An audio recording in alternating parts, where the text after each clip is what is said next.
అందరికీ నమస్కారం. విశాఖపట్నంలో ఉన్న అంతర్జాతీయ క్రికెట్ స్టేడియానికి వైఎస్ఆర్ గారి పేరుని కూటమి ప్రభుత్వం తొలగించడం చాలా దుర్మార్గకరమైన చర్య. దీన్ని మేము తీవ్రంగా ఖండిస్తూ ఉన్నాము.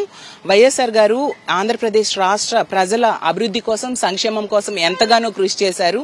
అలాంటి వ్యక్తి పేరుని తొలగించడం, విగ్రహాలు తొలగించడం, విగ్రహాలని కాల్చడం ఇలాంటివి చేస్తూ ప్రజల మనసుల్లో అతని పేరుని తొలగించడానికి ప్రయత్నిస్తూ ఉన్నారు.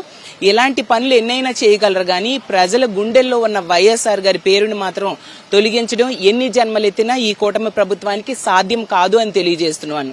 ఈ రోజు ఒక ఆరోగ్యశ్రీ చూస్తే దేశంలో ఎక్కడైనా ఉందా? ఒక ఫీజు రియంబర్స్మెంట్ చూస్తే దేశంలో ఎక్కడైనా ఉందా? అలాగే తీసుకుంటే ఇందిరమ్మ ఇల్లు తీసుకొచ్చారు, 0 పావలా వడ్డీ రుణాలు తీసుకొచ్చారు, 108, 104 లాంటివి తీసుకొచ్చారు. ఇలాంటివన్నీ తీసుకురావడమే కాకుండా విశాఖపట్నం తీసుకుంటే గ్రేటర్ విశాఖపట్నంగా చేసిందే వైఎస్ఆర్ గారు. ఎందుకంటే గ్రేటర్ హైదరాబాద్ లాగా ఈ ప్రాంతం అభివృద్ధి చెందాలి అని చెప్పి విశాఖపట్నం సమగ్ర అభివృద్ధి కోసం గ్రేటర్ విశాఖపట్నంగా వైఎస్ఆర్ గారు ఆ రోజుల్లో చేయడం జరిగింది. విశాఖపట్నానికి విమ్స్ తీసుకొచ్చారు, అలాగే ఎల్వి ప్రసాద్ ఐ హాస్పిటల్ తీసుకొచ్చారు. విశాఖపట్నం అభివృద్ధి కోసం ఎంతగానో కృషి చేసిన వ్యక్తి.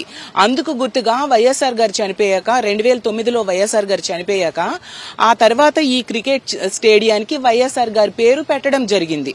ప్రజలందరూ కూడా వైఎస్ఆర్ అంటే ఒక బ్రాండ్ గా ఫీల్ అవుతూ ఉంటారు.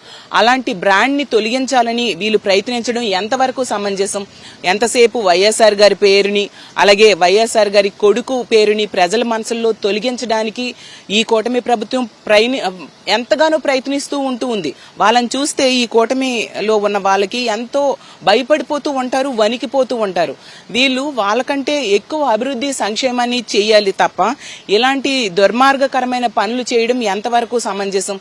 ఈ రోజు తీసుకుంటే భూమి ఒక్కటే ఉంటుంది, సూర్యుడు ఒక్కడే ఉంటాడు, చంద్రుడు ఒక్కడే ఉంటాడు, ఎవరెస్ట్ శిఖరం కూడా ఒక్కటే ఉంటుంది. అలాగే వైఎస్ఆర్ గారు లాంటి నాయకుడు కూడా ఒక్కడే ఉంటాడు. అలాంటి వ్యక్తి పేరుని ప్రజల మనసుల్లో తొలగించాలనుకోవడం వీళ్ళ భ్రమ. ఖచ్చితంగా ఇప్పుడు ఈ అంతర్జాతీయ స్టేడియంలో వైఎస్ఆర్ గారి విగ్రహాన్ని కూడా ఆంధ్ర క్రికెట్ అసోసియేషన్ వాళ్ళు అక్కడ ఏర్పాటు చేయడం జరిగింది. వాళ్ళు 48 గంటలయ్యి ఈ పేరుని తొలగించినా కూడా ఏమాత్రం స్పందించట్లేదు. వెంటనే వాళ్ళు కూడా స్పందించాలి. వైఎస్ఆర్ గారి పేరు మళ్ళీ అక్కడ పెట్టేట్టుగా చేయాలి.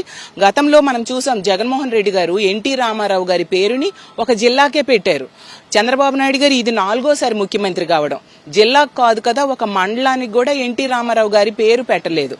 జగన్మోహన్ రెడ్డి గారు అంతగా పెద్దల్ని గౌరవిస్తూ వెళ్లే వ్యక్తి. ఈ రోజు వైఎస్ఆర్ గారి పేరుని తొలగించడం, చాలా దగ్గరలో అతని విగ్రహాలు కూల్చేయడం, ఇవన్నీ ప్రజలు కూడా హర్షించట్లేదు. దీని ఫలితం రానున్న రోజుల్లో ఖచ్చితంగా ఈ కూటమి ప్రభుత్వం అనుభవిస్తుంది. మేము దీని మీద డిమాండ్ చేస్తూ ఉన్నాము. వైఎస్ఆర్ గారి పేరు ఈ అంతర్జాతీయ క్రికెట్ స్టేడియంకి పెట్టి తీరాలి. మళ్ళీ తొలగించిన పేరుని మళ్ళీ పెట్టాల్సిందిగా మేము డిమాండ్ చేస్తూ ఉన్నాం.